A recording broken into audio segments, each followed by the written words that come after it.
Welcome, everyone. I'm Susan Howard, Program Director of the Osher Lifelong Learning Institute at the Johns Hopkins University. On behalf of the Osher at JHU staff, welcome to the Fall 2025 preview. We are excited for you to see the wonderful classes we have lined up this fall. But first, I want to share a few program details. In September, we'll continue to offer classes in person and virtually. I'm pleased to let you know that we will host multiple special events as well as field trips associated with our classes. Information about these activities will be mailed to you and available at our in-person locations. During the semester, Osher at JHU will meet in person Monday through Thursday at our locations in Columbia and Montgomery County. In addition, we offer virtual classes via Zoom Monday through Thursday for a morning and an afternoon session for 6 or 12 weeks. And again this fall, we will have an evening session featuring 3-week classes from 7 to 8:30 p.m. Registration opens Thursday, June 12th, and our fall classes begin Monday, September 15th. You can register through the beginning of classes and 2 weeks into the semester. We will offer 4 tiers of membership so you can participate at the level that works for you. There are 5 ways to register, and you can find that information on our website at osher.jhu.edu or by calling an Osher member at 240-595-2219. If you have any questions or need the catalog mailed to your home, please reach out to us in an email to osher@jhu.edu or call the administrative supervisor at 667-208-8692. We will respond to your request as soon as possible. Every year, we are impressed with and so grateful for our faculty members who recorded the videos you're about to watch. And every year, this main event is all made possible by faculty member Stan Levin. We cannot thank you enough, Stan, for the long hours you spend creating and perfecting this documentary of our classes each year. We are truly grateful. Finally, thank you to all of you for joining us today. We appreciate your support of the Osher at JHU program, and we look forward to seeing you this fall. And now, please enjoy the preview.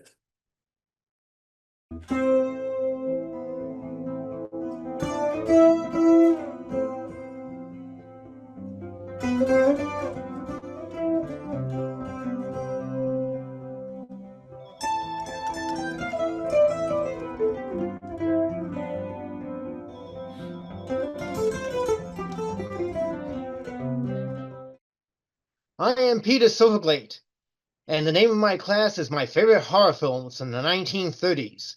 The thesis of this course suggests that the concerns of the 1920s seeped into the films of the 1930s. Driven by the unspeakable carnage of the Great War, many people sought to embrace a world beyond death. The 1920s saw a surge in spiritualism, seances, and occultism. In the movies I shall show you, we shall see how the immortality of the soul plays out. In the movies The Walking Dead and Supernatural, spiritualism in Supernatural, reincarnation in The Mummy, and the question of who has a soul in Island of Lost Souls. The discovery of King Tut's tomb in 1922 by Howard Carter inspired interest in the religion of ancient Egypt and led to the film The Mummy. And our military occupation of Haiti through the 1920s no doubt provided the gist for the flick White Zombie. Reading for this course, I would suggest you might want to read The Island of Dr. Moreau by H.G. Wells, which is available free online, which formed the basis of the film Island of Lost Souls. So join me to watch my favorite horror movies from the 1930s. I promise we will have a frighteningly good time. Hi everybody. My name is Rich Barrett, and this fall I will be offering a course on nuclear power. Nuclear power plants generate electricity for large cities using the tiny amount of energy that's created by small atoms.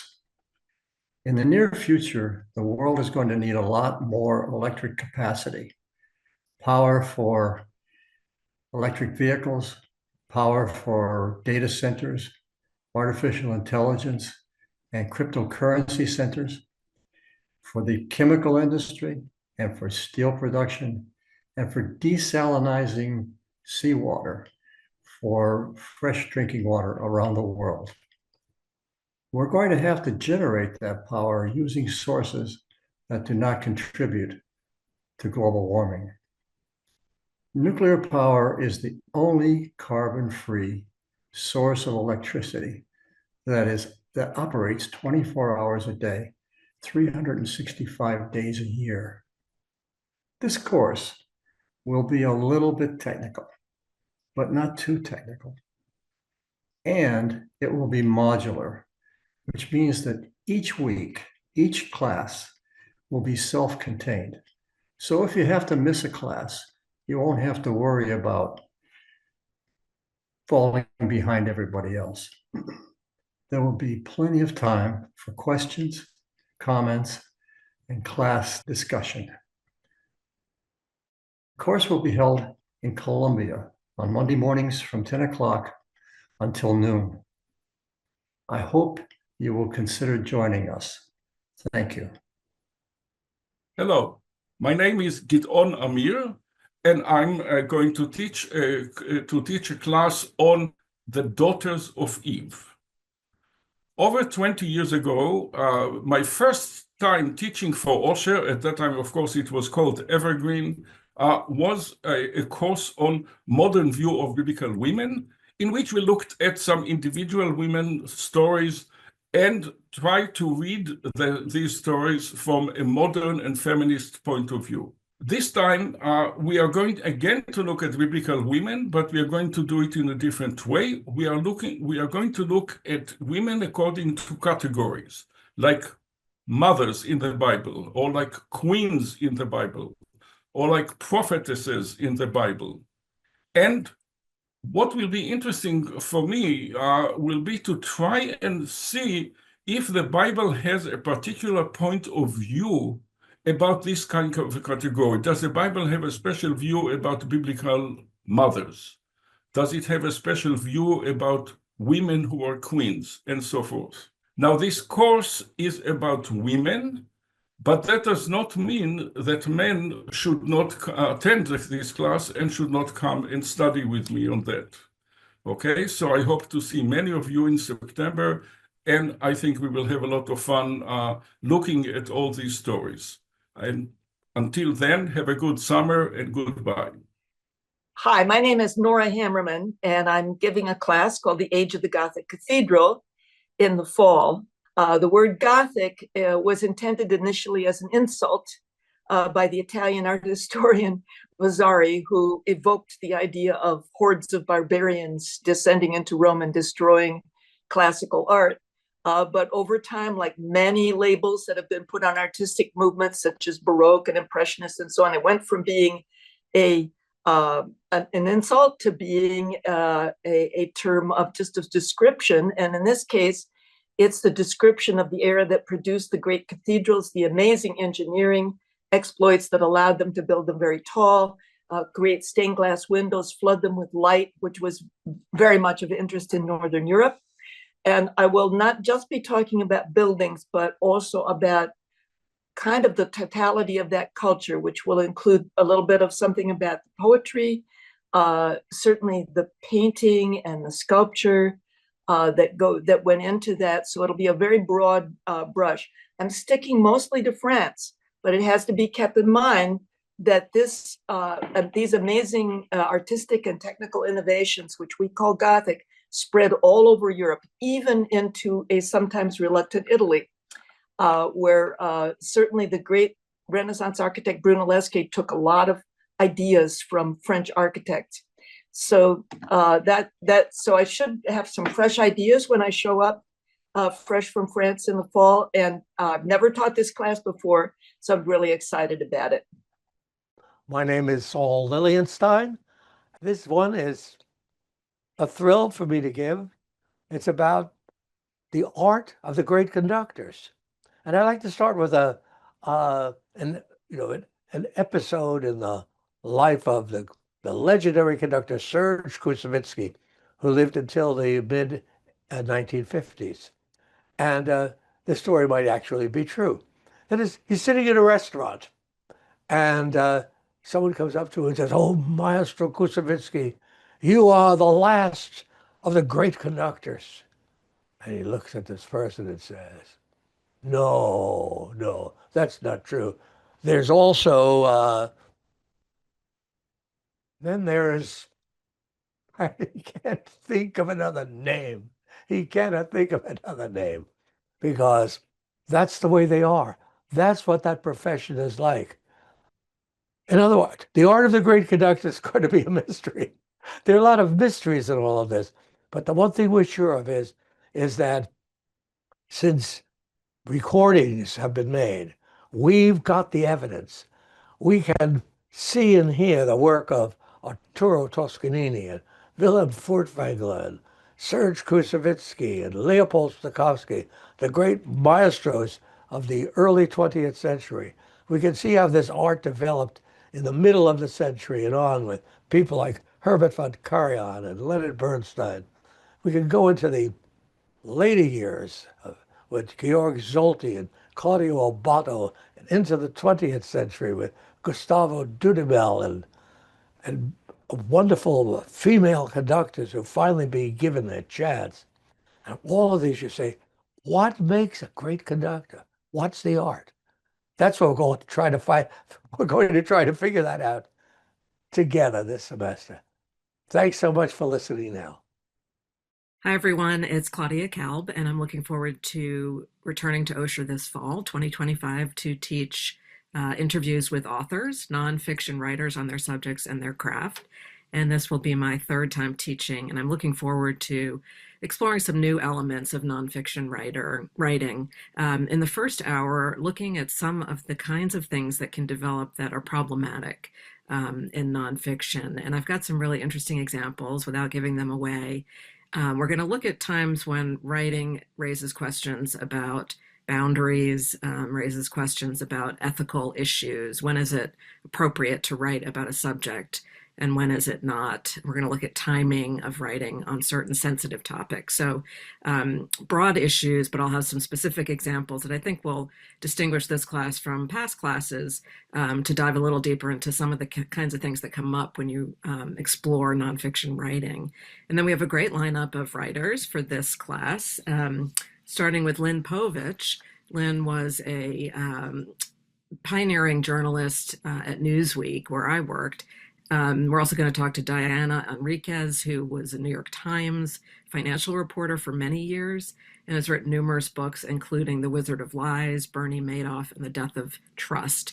We also have a guest named Sonia Dakrad, who's a first-time author. She is going to talk about her new memoir, which is just coming out, about growing up as the daughter of a Jewish mother and a Christian Palestinian father in the country of Colombia. Those are three of the 5 authors that we'll be talking to in the fall. And I'm very excited about the course and looking forward to seeing all of you, many old faces, many new faces. And I hope to see you in the fall of 2025. Thank you. Hello, everyone. I'm Dr. Pete Kakel, and I'm very excited about my fall course, Hitler's American Models, What the United States Taught the Nazis. As historians are beginning to show, Adolf Hitler and other leading Nazis often drew on American historical precedents for inspiration and ideas to guide their thinking and their policy decisions. This course will look at recent research that addresses a number of disturbing questions. How were Hitler's genocidal fantasies and ideological obsessions influenced by American historical precedent? How did the precedent of American race laws influence Nazi race laws? How did American treatment of minorities mirror what the Nazis intended to do and did in fact do in Nazi Germany? How did the early 20th century American eugenics movement influence Nazi policies of sterilization and euthanasia? How did American Western expansion and its brutal treatment of American Indians influence Nazi empire building in Eastern Europe? And finally, how did this disturbing and unsettling history, how does it echo in today's world? So this course seeks to provide an illuminating window onto Nazi crimes, as well as shine a light on the American past and present. And so I invite you to join us for what promises to be a provocative, challenging, and eye-opening course. And I look forward to seeing you in the fall. Thank you very much.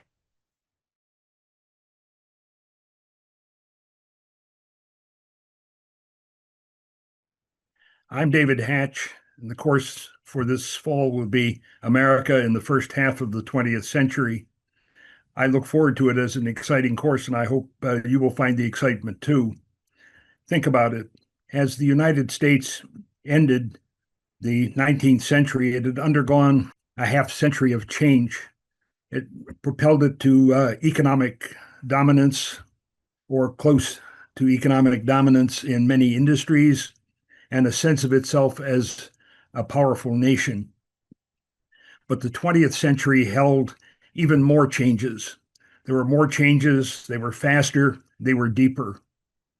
We'll look at how events, movements, thinking changed the United States in the first 50 years of the 20th century. We'll encompass 2 world wars, although we'll look at them not for exciting combat stories, but to see how they changed the United States. We'll consider the Depression and its effect on the United States and on its people, and we'll also look at what made the Roaring Twenties roar. We'll concentrate on people, on how people in the aggregate and people individually changed, and what this meant for the United States, and how it prepared us or changed us into what we would become during the second half of the 20th century. So I'm excited. Hope you are too. And I hope the next time I see you, it'll be 1914. This spring, I look forward to teaching another class for Osher. This time, it's going to be Cultural Anthropology Part 2. The class will focus on the different types of societies, religion, subsistence, which is basically food, and sustainability and impacts of climate change. Come join me. Hey there, I'm Chef Chris Van Bloom, and I am so thrilled to be working with Johns Hopkins Osher Institute again this fall. Now, if you took my culinary medicine course in the spring, you are going to love learning how to cook for 1 and 2, because listen, cooking for 1 or 2 people, it's so different than cooking for an entire family. And it's not as simple as just cutting a recipe in half. Join me for this session, and we are going to learn all of the tips and tricks to making cooking for 1 and 2 just as enjoyable, and maybe even have a little fun in the process as we work through all of the techniques, storage ideas, cooking ideas, everything you can think of to make this the best time in the kitchen. I'll see you there. Greetings, Osher members. I'm Joan Adams, and in the fall, I'll be doing America in the 1950s, Suburbs, Suspicion, Segregation, and Space. This is really kind of a paradoxical time. There's a great deal of abundance in the United States, but it's not equally distributed. It's also a time post-World War II of a great deal of idealism mixed with a little bit of materialism. And there's a growth of a new thing called television, and it brings the news and entertainment right into everybody's living room. We probably remember studying about civil rights in the 1950s and Supreme Court decisions. Yet, the suspicion, McCarthyism was taking over in many ways, and the beginning of the race to get to space. So hopefully you will join us in this adventure and looking back at a time when many of us were growing up and enjoying the fabulous 1950s. So I hope to see you all in September. Thank you for taking the time. Greetings, my fabulous Osher students. We have a sad subject to talk about today, and yet I'm smiling. I'm smiling because these people, even though they left the world so early, left us amazing, amazing music. And just a cursory list yields quite a few amazing names. Some you will know, some that you won't.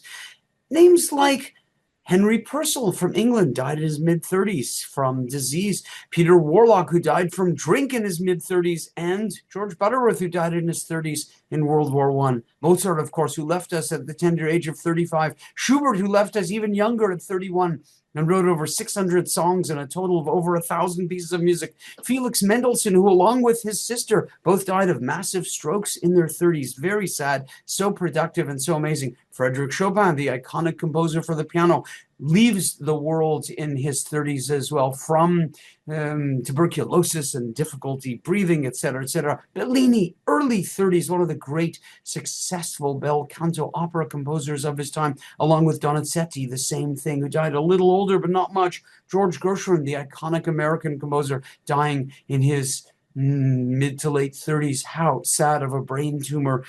Stephen Foster, who died of drink early in life, far too early in life. How amazing. In what they left us, we are so blessed. And so it's kind of interesting to look at what these people did during their short time they spent on Earth, how they were challenged, and what they managed to achieve. And I look forward to doing this with you in the fall. It's going to be fabulous.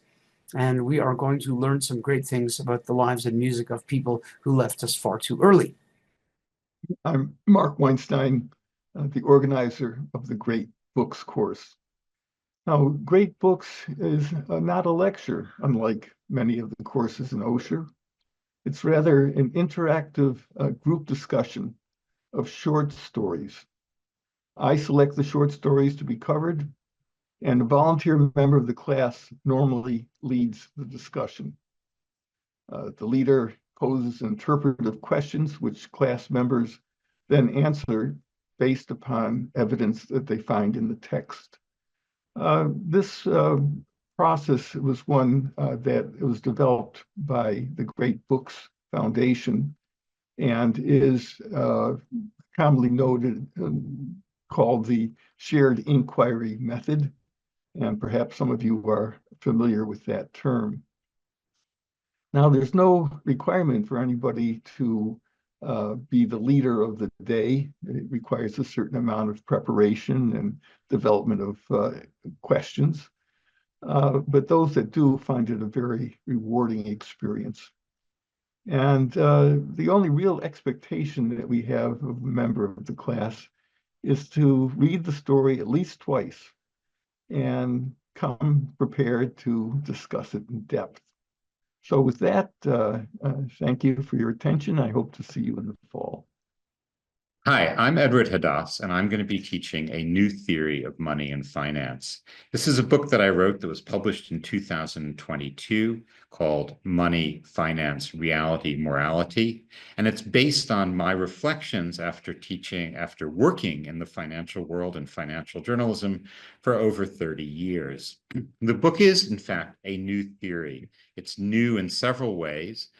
In terms of talking about money, I divide money between the money that we spend and the money that we save. And I talk about them as conceptually different. In terms of finance, I talk about finance that serves economic purposes and finance that serves social purposes. And most important of all to me is I talk about ethics. I talk about when money is useful, what it's good for, and when it's bad, what it's bad about. And in particular, I talk about how greed infests finance in the modern world. And I've taught this course before to other students, ranging from a hedge fund manager to a retired pharmacist. They all seem to find it really interesting, a new way of thinking about something that people often think about in a very simple way and not an ethical way. So I look forward to teaching this class. I hope that many students enroll because I think it will be interesting and exciting and a lot to talk about and a lot to think about. Thank you. Hi, my name's Deborah Kalb, and I am really looking forward to teaching a class this fall called Personal History with my father, Marvin Kalb. So what we're going to be doing is talking about his years as a journalist, covering many, many exciting things over more than 60 years, including the Cuban Missile Crisis, shuttle diplomacy, with Henry Kissinger, and a documentary about who shot the Pope from the early 80s. So we will hit on various highlights throughout his career, and I'm going to be his interlocutor. And we have collaborated on other things before, and I can't wait to do this. I will look forward to seeing you in the fall, and thank you so much.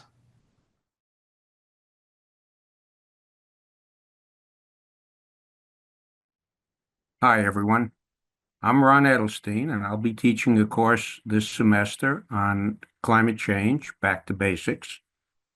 So what we'll be covering is a number of subjects.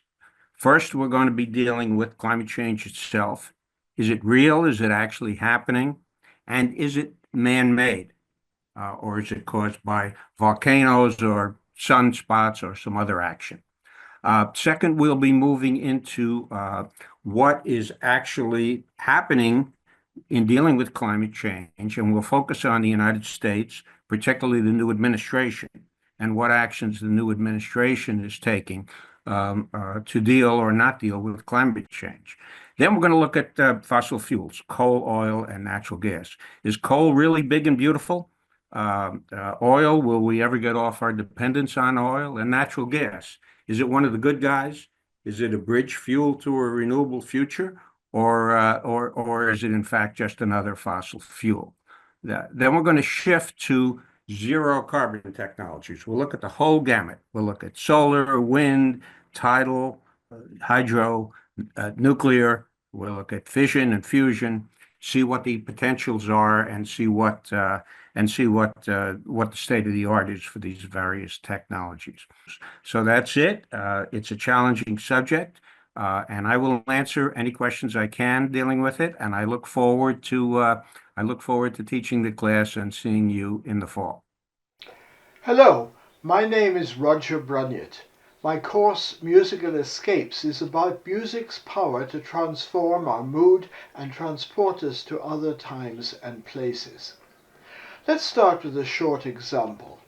Listen to this half-minute of music and think what it is doing in terms of mood, time, and possibly place.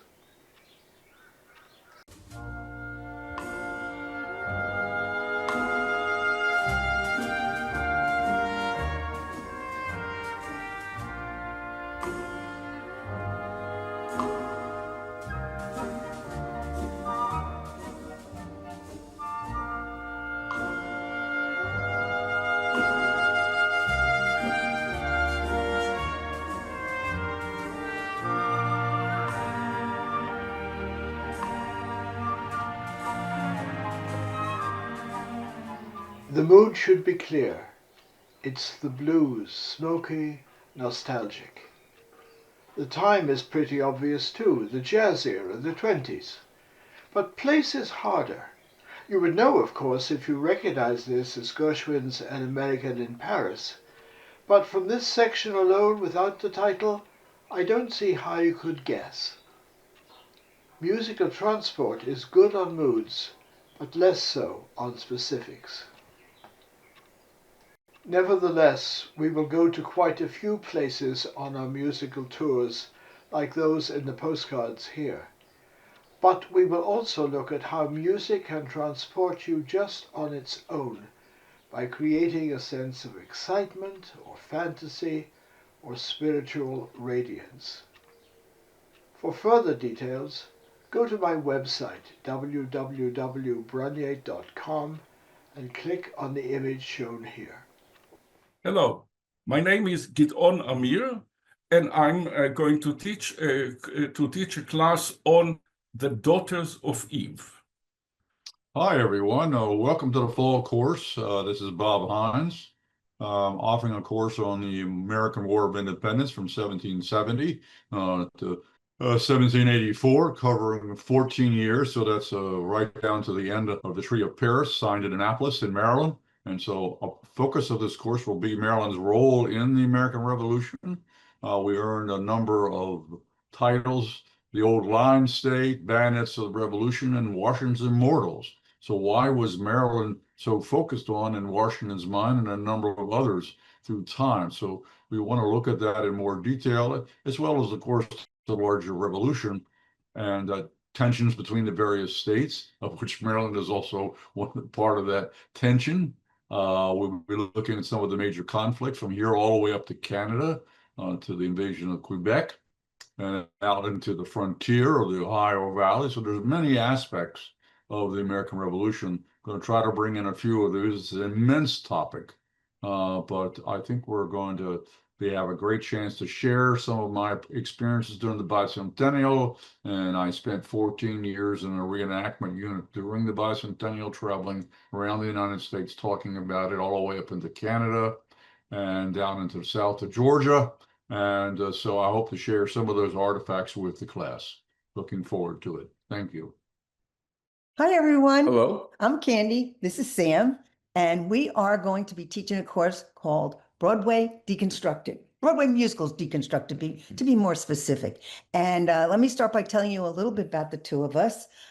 We met in college in a musical, of course. It was a funny thing happened on the way to the forum. And since that time, we have been together doing musicals, acting in musicals, co-directing musicals. And now since we retired, we also are talking about musicals all over the country via Zoom. And also we did a couple of princess cruises talking about musicals. So Sam, how do we run our course? We show clips and we talk about those clips.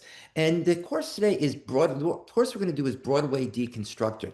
And Broadway Deconstructed, we take the Broadway musical and we break it into 5 different categories. And we're going to spend the week on these categories. The opening number, which sets the tone of the show. The leading characters number, also called the I Want song. The supporting characters number, which is usually the funniest songs in the play. The blockbuster simply stops the show. And the 10 o'clock number, where there's a change in the character. And you put all of these elements together, you get a Broadway musical. And what we like to do is have people put comments and questions, anything related or unrelated to what we're talking about. And at the end of the class, we get together for a nice discussion. So if you love musicals or you want to learn more about musicals, please join us. Have you ever wondered how your phone predicts your next word, how streaming services recommend shows, or how virtual assistants understand your voice? Artificial intelligence is all around us, but how does it actually work? This course is your friendly, jargon-free guide to AI, designed for curious learners with no tech background. Over 6 weeks, we'll demystify AI together, from machine learning to robotics, everyday applications to ethical questions.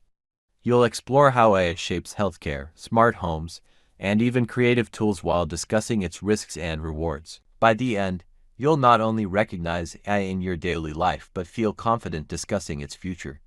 No coding required, just bring your curiosity. Let's uncover the power and potential of AI, one simple concept at a time.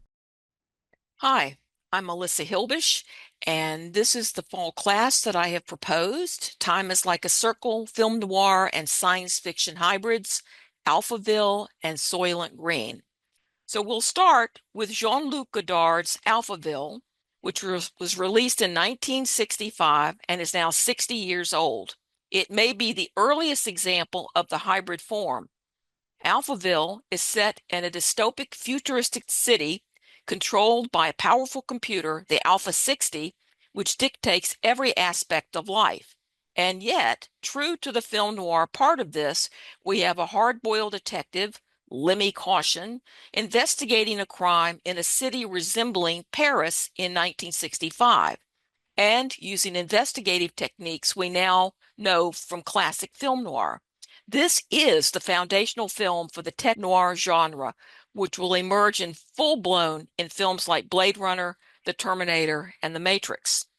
The second film we'll be considering is 1973's Soylent Green, which also presents a dystopic futuristic setting, New York in 2022, a near future when considering the film's 1973 release. Soylent Green also features a private detective, Robert Thorne, investigating a violent crime. Starring Charlton Heston at his most grim and Edward G. Robinson as his sidekick, Soylent Green explores day-to-day reality within an ecological nightmare. We will screen these films together to explore what each film brings to defining the emerging tech noir formula and how the two often very different formulas can come together to tell a compelling story. Hello, this is George Shepper here, and I'm very, very excited to talk to you about the fall course that I'll be offering for Osher, and it's called People of the North, and this will be a real cultural adventure as we start out with the cultures of the Arctic, the far north, and then move across Canada to Alaska, Southeast Alaska, the Tlingit culture, and then finally ending up at what I would call the land of the totem poles, as we look at British Columbia, the cultures of the Haida and the Kwakwaka'wakw peoples. And because of this is a mostly anthropological sort of topic, we'll be using a lot of archival film to try to bring this topic alive. Everything from Nanook of the North to Land of the War Canoes. And so once again, we'll be doing this in the fall, and our schedule is 6 Tuesday mornings from October 28th to December 9th. So I look forward to seeing you for an exploration of People of the North.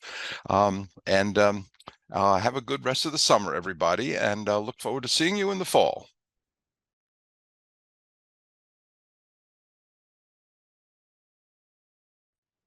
Hello, my name is Naomi Darrenblum, and the course I will be teaching this fall of 2025 is Fascism, a History.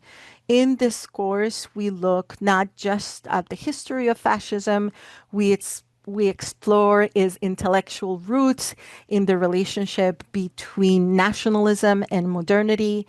We also explore the culture of mobilization that is characteristic of fascism and the role of violence that that exists at the heart of fascism. We will also be exploring the different variations that existed in fascism in the different countries in Europe during the 1920s and 30s. But in general, I would say that at the heart of the course is a question about lessons.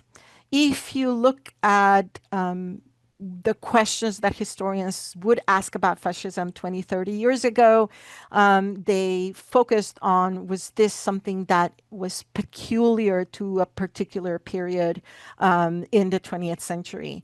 And that question seems to have been answered because we have seen a resurgence of fascism in the last 10 and 15 years. So instead of focusing on that, we will focus on the more relevant question, which is what lessons we can learn from the previous experience with fascism in the 20th century. In terms of readings, we will be relying liberally on the books by Robert Paxton and Stanley Payne, which we will be provided by me in PDF form on your folders. I hope to see you in the fall. I think this course is of great importance and very relevant. See you then. Hello, I'm Don Stanton, and I want to encourage you to join us in our interactive discussion course on aviation trailblazers, the first nonstops, and airlines flying the Atlantic in the golden age of air travel. Comments and questions are always welcome in this course, and there's no reading requirements. This course is divided into 3 parts. First, the early pioneers who blazed the trail for longer flights, setting speed, altitude, and distance records, the risks they took and sometimes lost. Second, we'll talk about the early nonstop flights over the Atlantic, the amazing people who risked their lives, like Harry Hawker, who almost made it across, Alcock and Brown, who did succeed in 1919, and Nungesser and Coley, who didn't.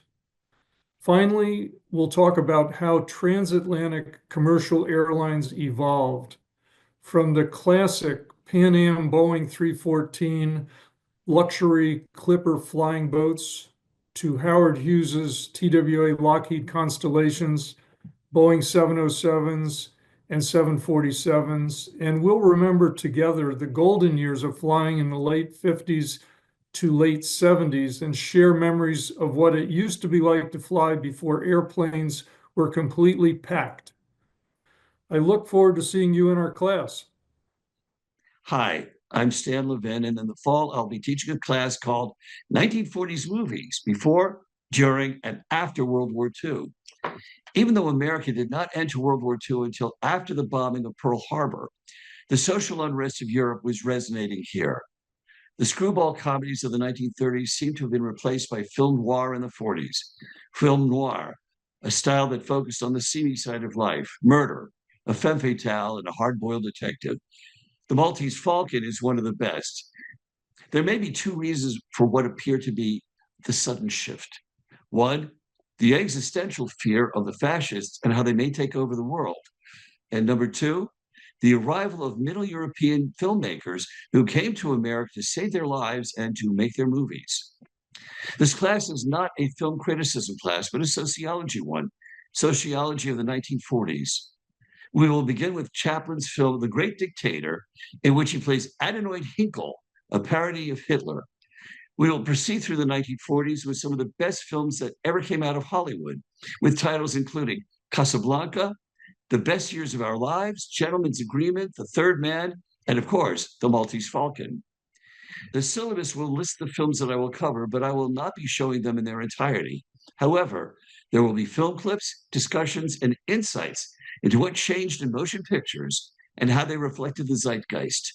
I look forward to seeing you in the fall. Thank you.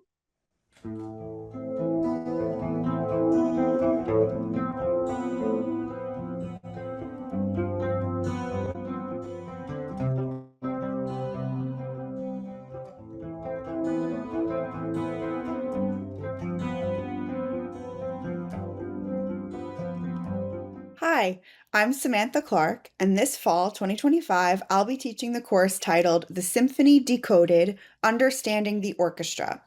This course will explore all facets of the symphony orchestra and its evolution over time.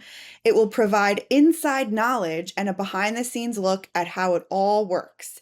We will decode the conductor's gestures, the interplay between the conductor and the musicians, and we will examine composers and their repertoire throughout history. We'll also delve into the roles and unique sounds and qualities of all of the instruments that make up a symphony orchestra. Anyone who takes this class will gain a comprehensive understanding of how orchestras function, which will allow for deeper, more insightful experiences when listening to orchestral music and/or attending performances. I'm looking really forward to teaching this class this fall, and I hope to see you there.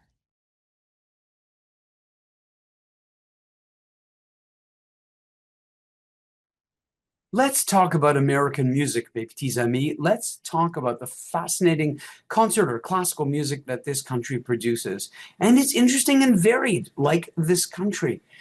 In the 19th century, we have this interesting group of composers called the Boston Six. Composers like George Whitefield Chadwick, Amy Beach, Horatio Parker, Daniel Gregory Mason, Arthur Foote. That's five of the six. I can't remember who the six is. Look them up. And so they produce music that has a cultural metropole that's very German. All of them are influenced by composers who trained in Leipzig, composers who went to Leipzig. And so Edward McDowell, I think that's the other one. And so all of these composers produce very German sounding music and not particularly American sounding music, but interesting. Other composers are very folk oriented, like Louis Moreau Gottschalk is a fascinating example. Scott Joplin is a fascinating example. He's worth pursuing as well. And then in the early 20th century, we get into some very interesting composers, and their cultural metropole is Paris. It's France, like George Gershwin, Aaron Copland, Samuel Barber to a certain degree, Leonard Bernstein to a certain degree. And they produce what we call the iconic American music of the 20th century.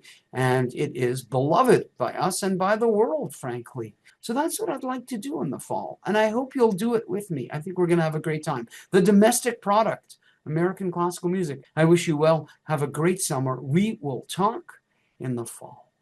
Bye. Hi, my name is Bill Florman. I've been teaching at Osher for about 10 years now. And next fall, I'm going to be teaching a course in Columbia called Romance at the Movies. We're going to talk about the way the concept of romantic love is treated in the movies through words, through images, in some cases through music, and even through dance. We will do such films as the well-beloved film Casablanca. We will do at least one musical, probably The Umbrellas of Cherbourg. We'll probably do the film The Way We Were. And at the end, we'll do a film called Her, which is about a man who falls in love with a computer operating system. I think it will be an interesting class. We'll be emphasizing discussion more than anything else, but we will get to view some really fine films, and hope to see some of my old friends at the class, and some new people as well. So I look forward to seeing you all in the fall. Hello, my name is Roger Brunyard. My course, Comedy and Song, is just that, about all the ways that singers and songwriters can make us smile as we listen, and just occasionally laugh out loud. So why are these people laughing?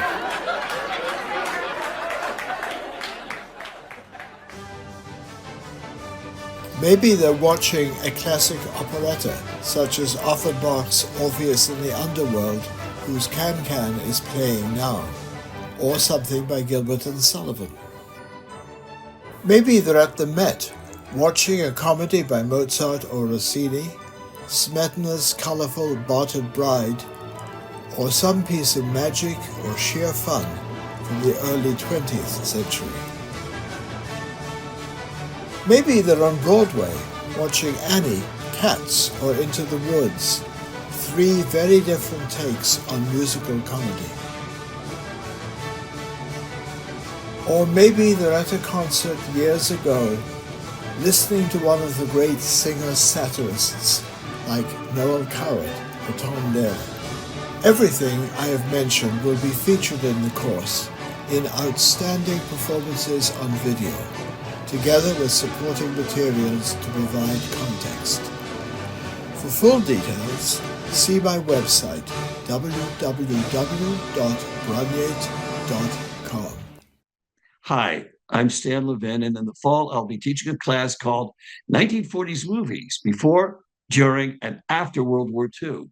Hi, I'm Mel Goodman, and I'm teaching a course in the fall semester on international relations and the media. And what I'm going to do this semester, which is a little different since we're going to have by then 9 months of Donald Trump, I'm going to pick a theme from cinema. And it was a film called The Good, the Bad, and the Ugly. I want to see what happens when I apply the good, the bad, and the ugly to Donald Trump.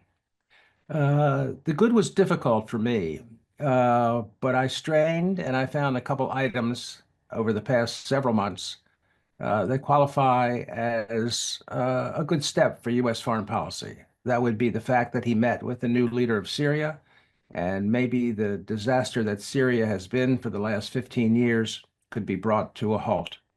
So that's a case where personal diplomacy really worked.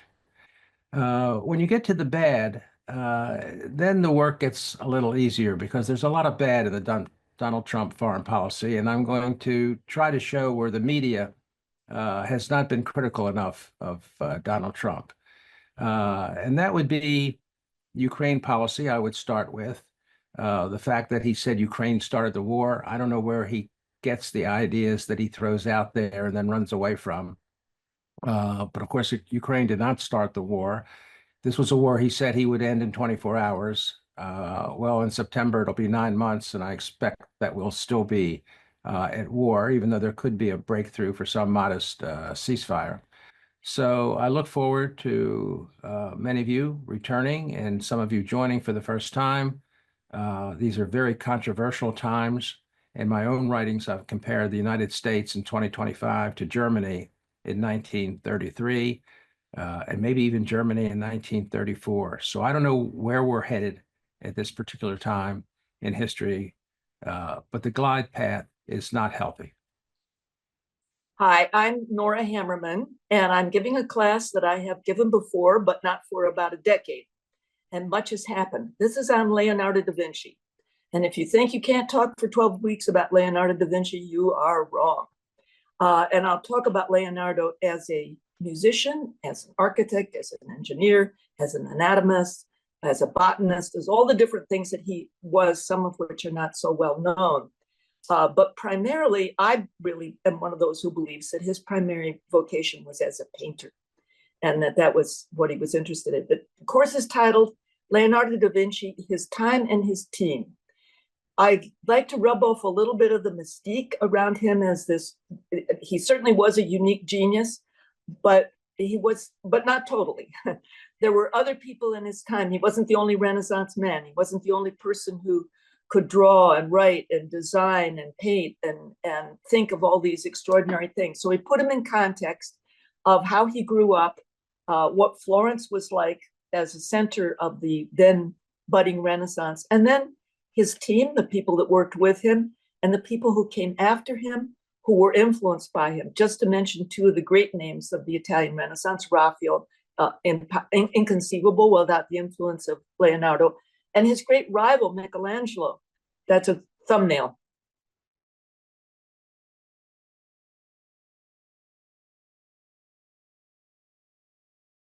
I'm Thea Tolman-Moore, a professional singer, music director, and music educator, and I'll be teaching a course called Becoming Sondheim this fall in Columbia on Wednesday afternoons.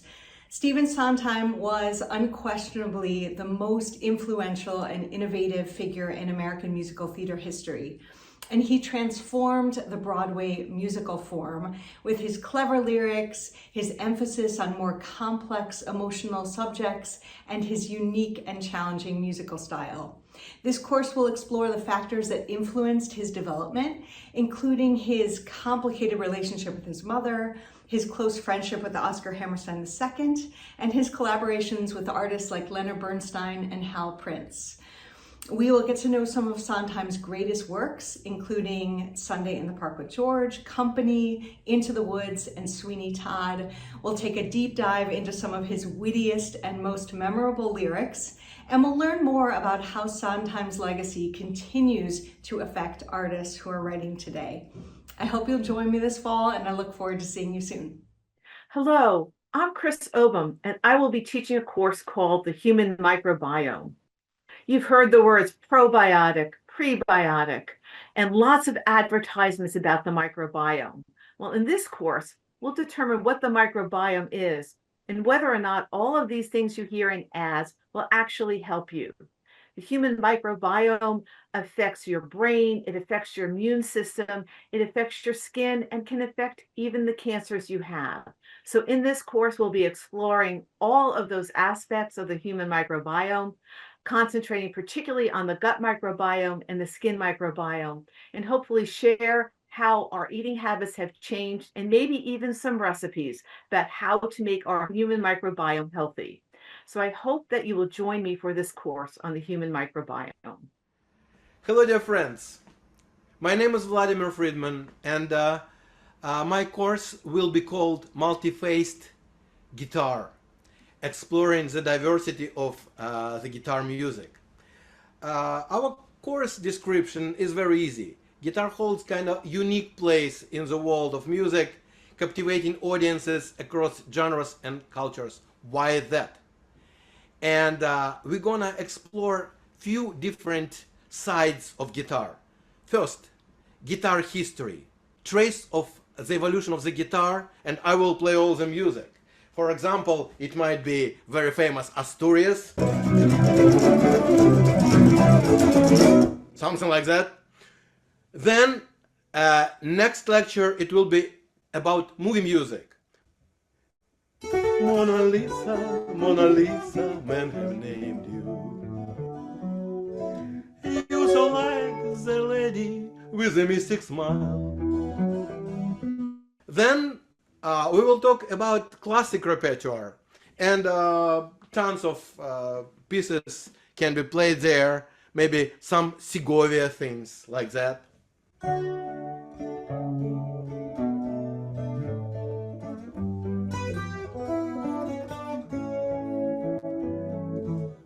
Then we will touch klezmer music and Yiddish songs. Steht a Bocher und Tracht, Tracht und Tracht a ganze Nacht. Wemmen zu nehmen und nicht verschämen, wemmen zu nehmen und nicht verschämen. One more big subject. It will be music of Latin America. It can be anything. We will touch Argentinian tango, Brazilian bossa nova, something like that. Girl from Ipanema, for example.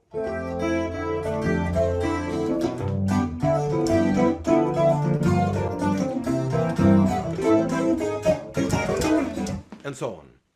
So please visit my course and we will see each other in autumn, I hope. Thank you. I'm Laura Donnelly, and I am going to be the instructor for a class called Wild Beasts, Matisse, Duran, and the Origins of Fauvism. The 20th century art world was stunned at a style of art and color invented by André Duran and Henri Matisse. The colors were so bold and jarring that critics dubbed the painters the wild beasts or les fauves. It was a reaction to Impressionism and is now classified as one of the movements of post-Impressionism.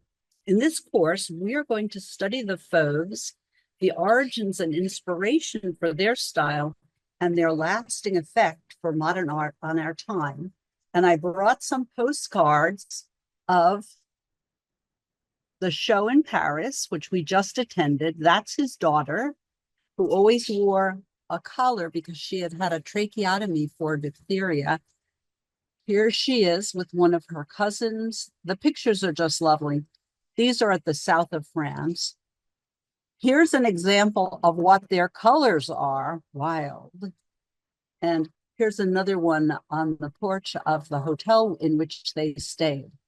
I hope if you like color and you want to know where modern art came from, you'll join us in this course. There will be no homework except to look at dozens more of the pictures, the works that we can find on the web, because I can only show you about 60 slides per class. I hope you will enjoy it, and I thank you for thinking of participating. My name is Stephen Wormeal. I'm a law professor at American University, Washington College of Law, and I will be teaching Trump and the Law in the fall semester. Certainly a controversial title and topic. In President Trump's second term, there are about 300 lawsuits challenging his interpretation of different federal laws, state laws, the Constitution, the scope of presidential powers, the role of the court, the role of Congress. And we will examine all of that in 6 different classes that will be timely. And this is not intended to be partisan. This is intended to look carefully at the important legal issues being raised in these cases and how the courts are resolving them and how President Trump is defining his role. And there isn't any assigned reading, but I think there will be very lively and interesting discussions. And we will adopt the curriculum to the newer cases as they arise, because it's a moving target, which I think will make it more fun and interesting. So I hope you'll join me in the fall, and I look forward to seeing you. Hello, everyone. I'm Judy Scott Feldman. I'll be teaching a class called Capital Cities, Art, Architecture, and Identity. The unifying theme for the cities chosen is Rome, the city as well as the idea of Rome, as a touchstone in European and American history and in the design of capital cities. In Class 1, we'll explore the art and architecture of ancient Rome, whose monuments proclaim the military might and cultural dominance of a Roman Empire. A city that was transformed with a new kind of sacred art and architecture after the Emperor Constantine converted to Christianity. In Lecture 2, we'll shift eastward to Constantine's new capital, what he called the New Rome in Constantinople, modern Istanbul. Until the Ottoman Empire's conquest in 1453, transform the capital into a Muslim stronghold. Lecture 3 moves us far north to Aachen, Germany. The city Charlemagne, a Frankish barbarian king, called his second Rome. In Lecture 4, we return to Rome of the Renaissance and Counter-Reformation eras, when popes remade the aging, depleted medieval city into a glorious showcase for the art and architecture of Michelangelo, Raphael, and Caravaggio, and an influential model of urban design. For Lecture 5, we cross the Atlantic to our own capital, Washington, D.C., Rome on the Potomac, whose urban design, classical architecture, and political symbolism owe much to Rome. Though our newest history museums challenge that symbolism, both with the stories they tell and with the architecture they tell it with. Our final class will explore the different ways the Roman model continues to play out in often contentious discussions about European and American identity. I hope you'll join us. Hi, I'm Chris Van Bloom, and I am so thrilled to be teaching with Johns Hopkins University and Osher Institute this fall to teach all about culinary medicine, because really, your mom said it, but you are what you eat. So join me for this 6-week session where we will dive into the importance of the Mediterranean diet, nutrition and aging, and cooking for a number of healthy living ideas as we go through it all. We'll learn about eating well and have some tasty stuff along the way. I hope you'll join me. Hello, I'm Kate Katz. I live in North Potomac and I'm a graphic designer and painter. I studied art in school and I started my fine art business, The Pure Studio, in 2020 during the pandemic. I specialize in portraits and I also design ketubas for Jewish couples. This fall, I'm teaching a class called Fundamentals of Drawing. It's a 6-week course that's great for beginners or anyone who wants to brush up on the basics and feel more confident with drawing. We'll talk about how to really see what you're looking at and turn that into lines, shapes, and shading using graphite and charcoal. We'll also look at how some well-known artists approach their work to help inspire us. Each session includes demos, fun exercises, lots of drawing time, and a chance to share your work in a friendly, no-pressure environment. We'll draw from still life, photos, and even try a self-portrait. If you've been wanting to explore drawing in a relaxed and creative setting, I'd love to have you join us. Hello, I'm Eleanor Clift, and I'll be teaching a class titled Taking Stock. Who's up, who's down, who's still around? We will be meeting at the end of President Trump's second 100 days in office, and I think we will be able to have some idea of whether his more radical policies are working or backfiring, whether the tariffs are still in place, whether we're poised for a recession, what are his latest big dreams after a military parade this summer and a grand Superdome over the entire country to protect us that will cost hundreds of billions of dollars.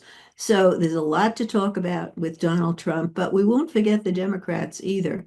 There's an election in Virginia for governor that's coming up, and expectations are that the Democrat who's running for that position will do very well, in part because a lot of federal workers have lost their jobs in Virginia, and they're kind of mad at the current administration and Republicans in general. And Democrats are beginning to find their voice for the next election, the midterms next year, the presidential election. So there's always a lot to talk about when it comes to a Trump White House and a Democratic opposition. I strive to keep the conversation civil. I encourage discussion and debate, and we won't solve every problem in the world, but we will have each other to commiserate with if things take a dark turn. This is a pivotal moment for politics and for our democracy in general. So I encourage all of you to stay involved, get involved, and stay optimistic. I look forward to seeing you in September. Hi, I'm Catherine Marks. My friends call me Katie, and since we are going to be exploring palliative and hospice care, professional processes, and personal perspectives, I think we can all be friends, and you can call me Katie. Death and dying tend to be taboo subjects in the Western world. So we're going to spend some time looking at different professions that are involved in palliative and hospice care and spend a lot of time just talking about our own personal perspectives. We're going to have instructors who are chaplains, death doulas, as I am going to do a little bit on and Alzheimer's disease and dementia and end of life. So we're going to cover a wide variety of topics in our 6 weeks together.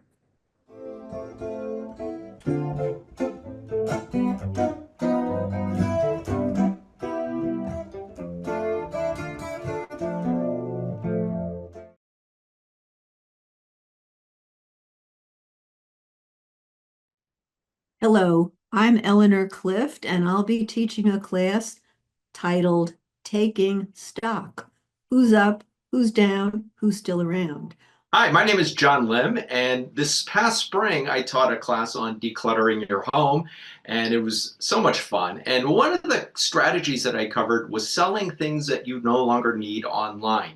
And one of the questions that I got asked a lot was, well, how do you do that? And I talked about a couple of platforms like Pango Books, Poshmark, and eBay. Well, I'm excited to announce for those of you who asked this question and for those of you who are interested, I will be offering this fall a class on e-commerce for beginners. And we're going to be looking at 3 platforms, Pango Books, Poshmark, and eBay. Specifically, if you have excess books, clothing, or knickknacks around the house that you want to declutter, that's going to be your inventory. So what do you need for this class? Well, first of all, come with things that you have in your home that you no longer need.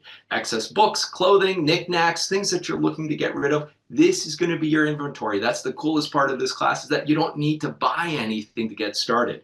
You should also be comfortable using a phone, tablet, or a computer. You don't have to be a whiz, but you should be comfortable on those devices. This is a technical class, but it's aimed at beginners, and we're going to be covering the A to Z on how to get started, how to create a listing, how to make it look really nice, and how to fulfill orders. It's a lot of fun. This is a 5-session class, 2 hours per session, and I'm going to be offering it this fall. I'm so excited.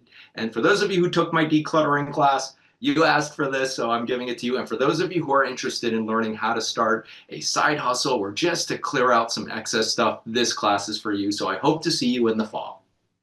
Good morning, fellow Osherites. I'm Roland Frazier, and this fall, I'll be teaching a 6-week course on mobile photography using the iPhone. Have an Android device?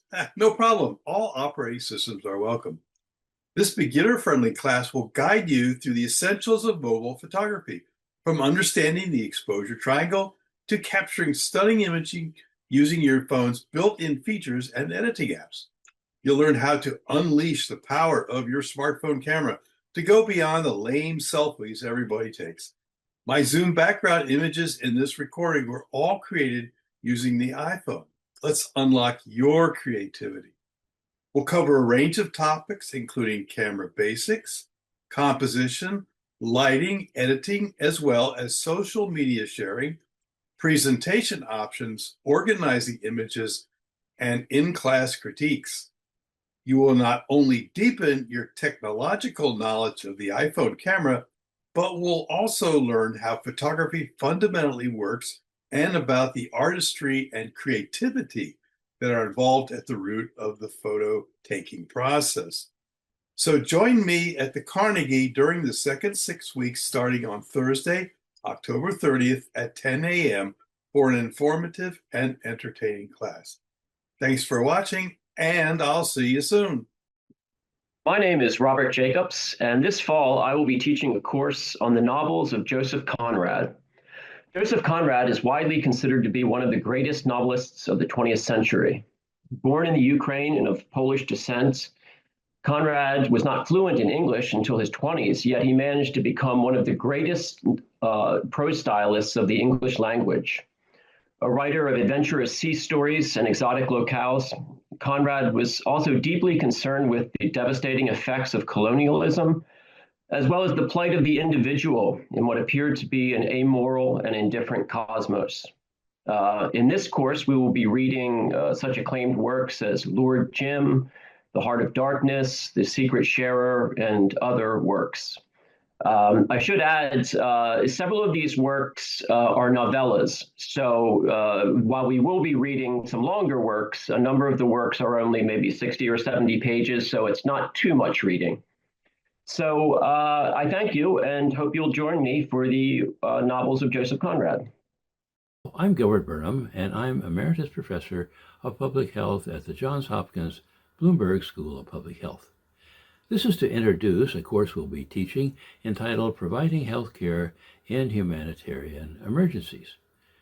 We'll start off by defining disasters, looking at the hazards, at the risks, at the vulnerabilities, and then some of the resilience factors that can be employed to reduce the impact of disasters. Then we'll get into humanitarian principles and who are some of the providers in emergency situations. From there, we'll get into practical areas such as water and sanitation, providing health care, food and nutrition, and shelter. From there, we'll go on to discuss how do we provide assistance to rebuilding health services after disasters. And then we'll look at issues of our restless world today, what's causing issues that we're concerned about today, and also to look at what we're going to see for the future through a demographic lens, and why some of the efforts of aging and maturing societies to increase fertility are not going to do very well. Now, as we go through the course, we'll add some non-technical references to help you make a better understanding of some of the backgrounds of the issues we're facing today. So if you're thinking about joining the course, I'd like to welcome you and look forward to joining you when we begin our classes. Hey everyone, my name is John Hessler. I'm a historical biogeographer and a bioarchaeologist, and I was the former curator of the J. I. Kislak collection of the archaeology of the early Americas at the Library of Congress. The course I'm offering this semester is called the Archaeology of Writing. We will look at the archaeological evidence from around the world by looking at some of the oldest inscriptions. We will tell the story of the decipherment of these languages, which are some of the most interesting and challenging intellectual programs of the 19th and early 20th century. And we will also discuss some of the languages that have yet to be deciphered, some of the writing systems like the Indus Valley script.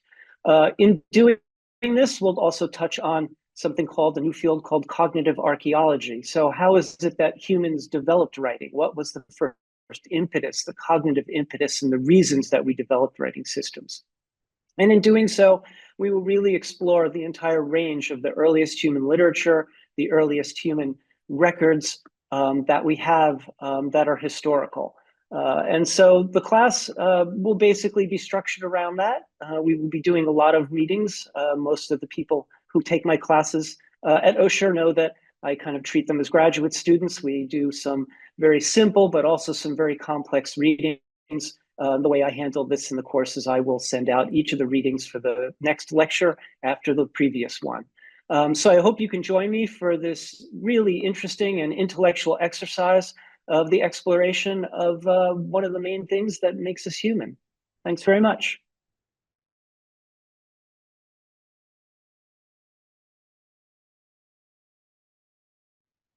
Hello, I'm Dan Sherman. I'm here to talk about a class that I'm going to be teaching for Johns Hopkins Osher program. It's going to be in the fall. It's going to be called Geniuses of American Musical Theater, Part 2. In Part 2, we're going to continue the story in the same format. If you didn't catch Part 1, you'll enjoy Part 2. We're going to start with Jerome Kern, one of the early greats of American musical theater. He worked in the theater, he worked in movies. And what this class does is really tell you how American popular song developed, which of course did start theater, moved to the movies. But after Jerome Kern, we're going to move on to Rodgers and Hammerstein. Richard Rodgers, great composer, did great work with Lawrence Hart. He did very good work with Rodgers and Hammerstein. I think you're very familiar. Then we're going to move on to Leonard Bernstein, who just an absolute musical genius in so many ways, gave us West Side Story, but other Broadway musicals. Um, I think you'll enjoy this session. Then we're going to move on to Harnick and Bach, Sheldon Harnick, who recently died at age 99. Jerry Bach, the best known work is, of course, Fiddler on the Roof. We'll talk about that, but also other work that they did, really interesting stuff.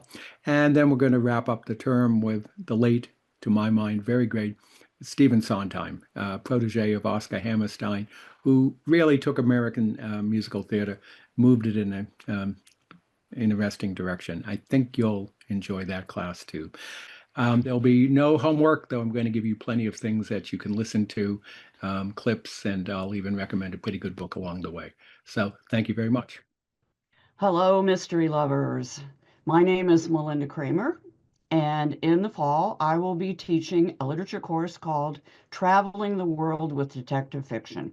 So here's what's on our world tour for the fall. 5 detective novels, and we'll start with Martin Walker's The Body in the Castle Well, which is set in French Provence.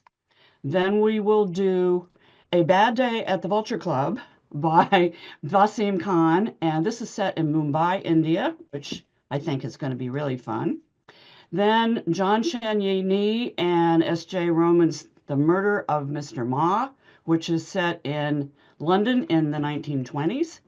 And then Andrea Camilleri's The Voice of the Violin, which is set in Sicily. There will be one more, which has yet to be chosen, but I'm leaning very much toward a mystery set in the Kalahari Desert in Botswana.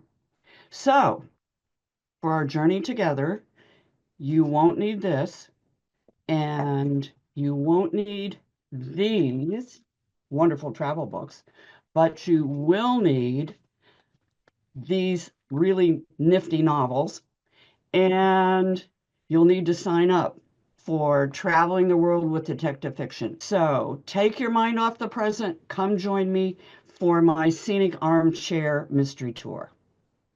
Hello, I'm Chris Obum, and I will be teaching 6 more infectious diseases that change the world.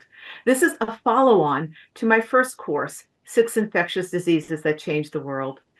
And in this course, we'll be talking about measles virus, a current scourge in the United States, which we thought was eliminated, tuberculosis, which continues to infect 1/3 of the world, malaria, which is a parasite that will be impacted by the cuts by USAID and by climate change.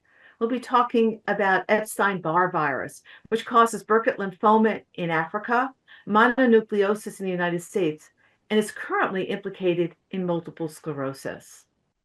We'll be talking about onchocerciasis, river blindness, which was eliminated by the Carter Center. And we'll talk about the success that the center had in eliminating this disease using relatively few funds. And finally, poliovirus, a continued scourge in the world that's been on the eradication list for decades, and yet we still persist in the world. So I hope you will join me for 6 more infectious diseases that change the world. Thank you. I think getting out into the community, a national night out, which is part of a movement that began in this country in the 1980s, it gives us an opportunity to meet people up close, to educate them about what we're doing. We're working on programs right now that I think people are always deeply concerned about. One is domestic violence, which uptick during COVID. We're also dealing with new issues of hate crimes, particularly against our Asian American community, that have come up. I think they've gotten a lot of national coverage. So again, one of the things that we look forward to is communicating and talking. And again, we have been in Montgomery County, I think, particularly the most progressive jurisdiction in Maryland in terms of dealing with things creatively, whether it's mental health, domestic violence, in the community, creating the diversion programs, and getting out, meeting people in the community is so vital. Listening to people and getting the community to know myself, the people that are involved in the courts. When I travel around a national night out, I don't go by myself. I'm going to be there with the great sheriff from Montgomery County, Darren Popkin, the chief of police, Chief Jones. I'm going to be there with Chief Goldstein. We go out there to meet people and hear what their concerns are, whether it's relative to policing or the courts, And we are responsive, and we are listening, and we will make changes appropriately. My name is Bill Lewis, and I'm the coordinator for the guest lecture series. Every fall, we strive to bring noted speakers from various disciplines to speak to our class on Zoom. Our sessions are 90 minutes to be divided between the speaker's remarks, followed by a robust Q&A period with the class. The interchange of viewpoints between speakers and those in class are, by all accounts, the most popular part of the lecture series. So who do we have lined up for this fall? Well, to name a few, Karen Tumblety, the associate editor for the Washington Post, will join us as a speaker. Former ambassador to Ukraine, Bill Taylor, will talk to us about the war going on between Ukraine and Russia. And we'll also hear from a former U.S. Secret Service agent, professor from the Johns Hopkins Bloomberg School of Public Health, and the producer from the Apollo Theater, which last year became the first institution to be awarded Kennedy Center honors. The full list of speakers will be included in the fall catalog. I hope you will join us every Thursday afternoon to interact with some amazing speakers. As classes in the past have discovered, I am confident you will find the lecture series to be both informative and stimulating. Thank you. I'm Diane Sharper, and I would like to invite you to join the memoir seminar. The memoir seminar is for 4 types of people. Those who've always wanted to write, but have been too busy working and raising a family to spend their time writing. Those who want to share the story of their lives with their children and grandchildren. Those who want to have their work published. Those who want to brush up on the rules of grammar and punctuation. If that's you, please take the memoir seminar. We meet every Thursday from 1 to 3 via Zoom. If you have any questions, email me at dscharper@gmail.com. I hope to see you in September. Thank you. For thousands of years, art has reflected society's beliefs, behaviors, and the control exerted by our systems of power. Throughout history, images created by humans have influenced our perceptions of these power systems from the spiritual realm to the socio-political. But today, as new technology exponentially evolves, it's reshaping humanity's collective cultural canvas. Together, in our course, Artificial Intelligence and Art, we will discover that AI is hardly as new as it seems. And while creating fascinating possibilities, it so too comes with profound ethical dilemmas. Through world-renowned artists who have been using AI for, in some cases, decades, we will examine the social impact and cultural shifts that are ushering in an age of transformation. Join us starting Thursday, October 30th at 1 p.m. Eastern Standard Time for the engaging course Artificial Intelligence and Art as we explore a new world of possibility that is both fascinating and frightening. Thank you.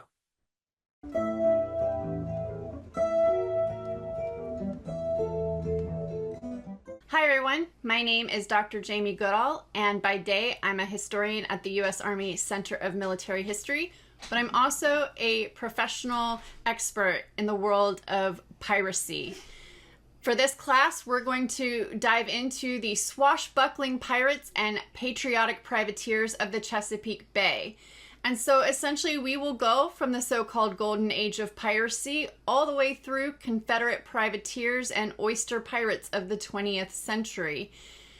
Now, we tend not to envision pirates in the Chesapeake Bay, more so in the Caribbean, but we will talk about everything from how pirates helped to found a very successful college in what was the Virginia colony, and why the nation relied on privateering success in the Chesapeake as it grew.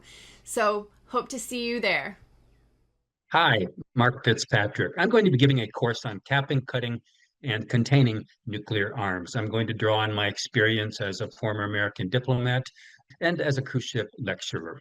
I'm going to explain the development of nuclear weapons briefly and at more length the efforts to keep them from being used again. This course will start with a discussion of Truman's decision to drop nuclear weapons on Hiroshima and Nagasaki and the nuclear age that ensued.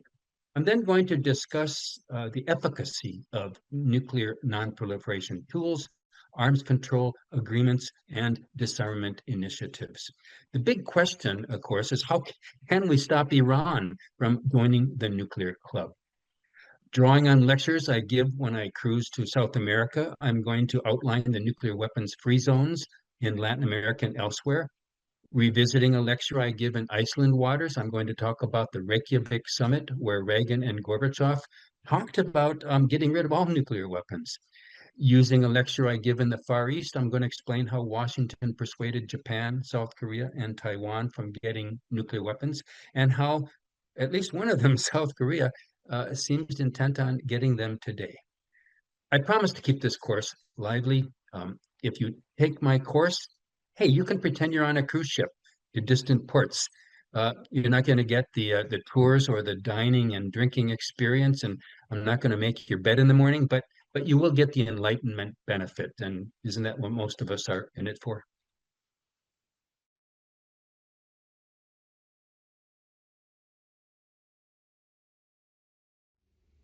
Hello everyone, I'm Lisa. I'm one of the newer instructors for Osher. I started with a course last fall called Choreographic Storytelling, and I'm very pleased to say I'll be continuing this fall with a 3-session mini-series for 3 Fridays in October entitled Fall into Broadway. We'll be looking at the 2025 series and some actual history-making aspects of that season. We'll take a look at the I Want song, how it sets characters up for the rest of their story, and in at least one case, how the entire cast expresses their wants for the show story in the I Want song. We'll look at some super celebrities either returning to or treading the boards for the first time on Broadway. And finally, we'll look at everyone's favorite holiday, Halloween. We'll take a look at the spooky, the spectacular, the surreal, and all the things that make Broadway great and how they affect the Halloween holiday. As a dancer, a dance instructor, a choreographer, a lecturer, I look forward to class participation. I think it makes the experience complete, and my courses are always full of that as well. So I hope you will join me for Fall into Broadway in October, and we'll have some fun with dance, Broadway, and a lot to learn about recent and current shows treading the boards. Thank you. Have a great day. Bye. This fall, explore the intersection of technology, creativity, and culture with our AI Arts series. 4 unique one-day classes designed to expand your digital horizons and spark your imagination. In September, how do you tell what's real anymore? Join our digital detective class and master 5 proven techniques to spot AI-generated photos. You'll analyze suspicious images and put your skills to the test. In October, create blackout poetry from Edgar Allan Poe's haunting stories in the Telltale Words. In November, prepare for holiday shopping with their digital dressing room. Master AI fashion tools that let you virtually try on clothes before purchasing. These platforms enable you to visualize everything from sweaters to accessories on your actual body shape. And finally, in December, complete your year with All Aboard Holiday Train Adventures in Film. This cozy exploration of trains in seasonal cinema reveals how railroads have become powerful symbols in our favorite holiday stories. Each 2-hour class offers hands-on experiences. I hope to see you there.